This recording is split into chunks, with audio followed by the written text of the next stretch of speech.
Now, the term food insecurity wasn't like, I mean, I'm aware of the term food insecurity, but I hadn't used it in Singapore very often, given we are, a very affluent country. Exactly. So this is also to Dharmik as well. How aware do you think Singaporeans are that we are traces of food insecurity here? I would say almost like majority of people do not know at all. Because the thing is that when you walk around and talk to people, right, you rarely ever hear the word food insecurity. Yeah. It's like a non-existent topic amongst people who are just hanging around.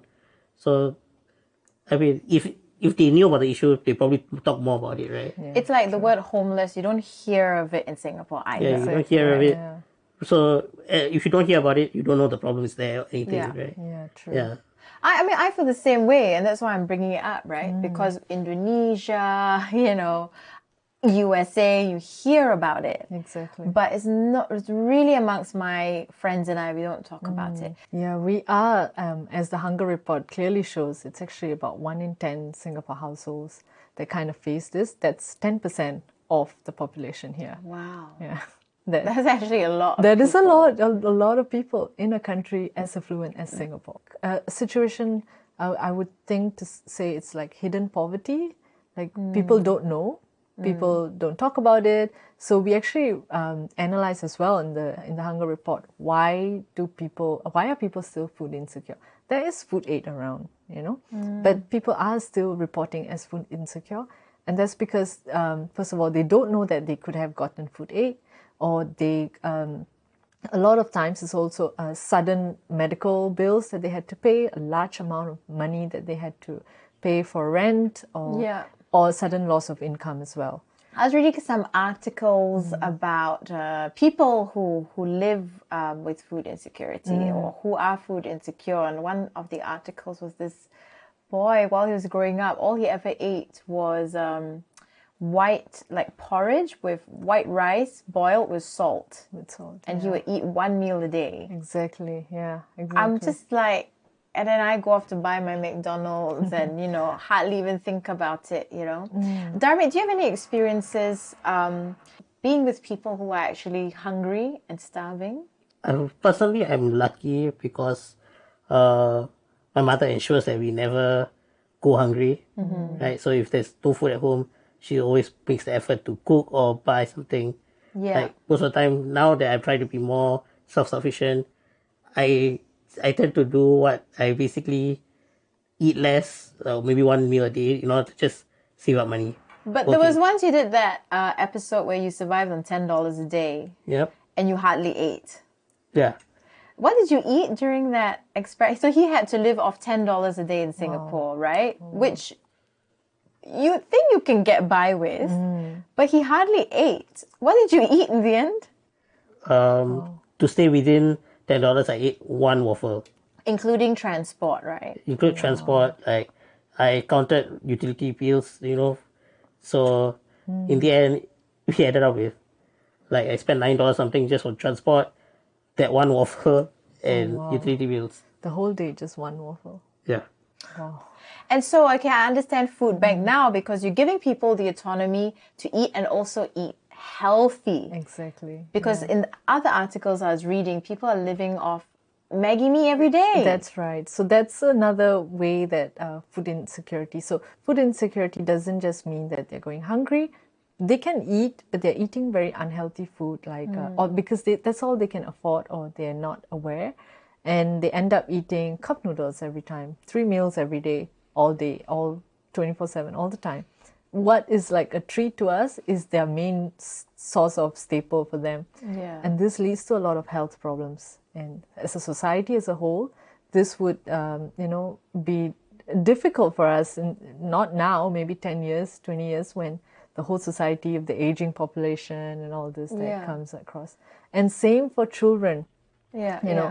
They survive on just Milo the day, or just Maggi noodles. How are they to concentrate in class without proper nutrients? Exactly. So, I mean, going back to the affluency of Singapore, right?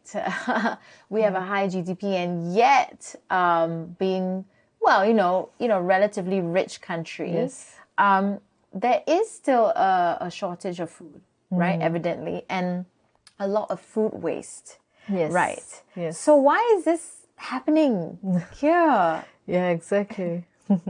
Okay, I don't know. I'm not exactly expert in why. Yeah. But I would definitely say that when it comes to food culture in Singapore, we tend to buy too much. Too much. And we Yes. don't eat all of it. Yes. So you end up in a situation that maybe you are, just 4 people eating, but you end up buying like 8 bowls of food. And Yeah. who is eating all of that? Yes. You end up with like 4.5 bowls of food just wasted. Well, what we do to encourage the public to not waste their food is to donate their excess food to us.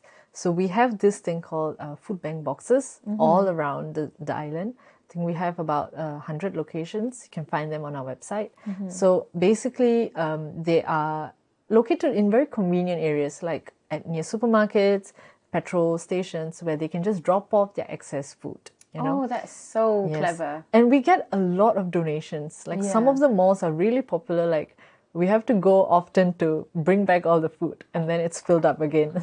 Oh, So that's great because Yeah. then at least we are giving all this food a second lease of life that goes Yeah. to people who need it. This is all non-perishables. So it's Right. dry food. Yes. Right. Yeah, perishables a bit hard because you have to, if you get it, we do. We recently worked with Food Hotel Asia, so we rescued some of, I think, some of the stalls there. They donated tons of meat and all this, which we cannot keep overnight. So we directly work with our feeding partners, and they come on site, collect it, and they bring it, and the people have a nice meal that evening.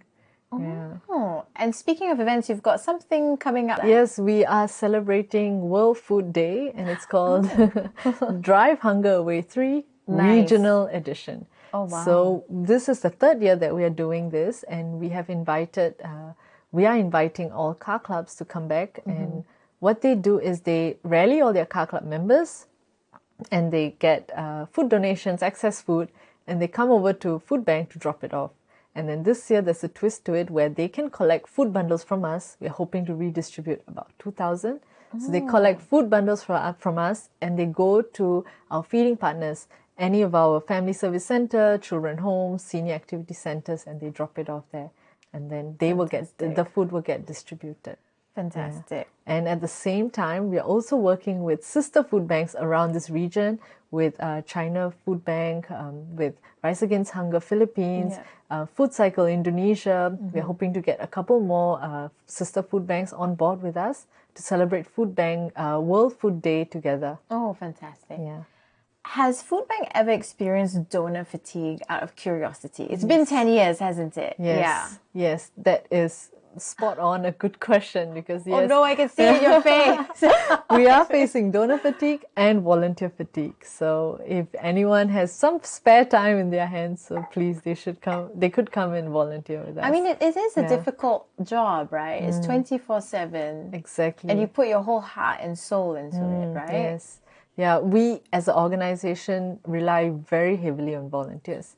We're just a team of 10, 12 people, and we coordinate with over 300 organizations around Singapore, which is like your family service centers, your all this children homes, senior homes, nursing homes even. Wow. Yeah, so in order to coordinate all this effort and redistribute the food that's coming through the food bank, we really rely very heavily on our volunteers. Okay. Yeah. So we're very thankful for the regular volunteers. Good. Yeah.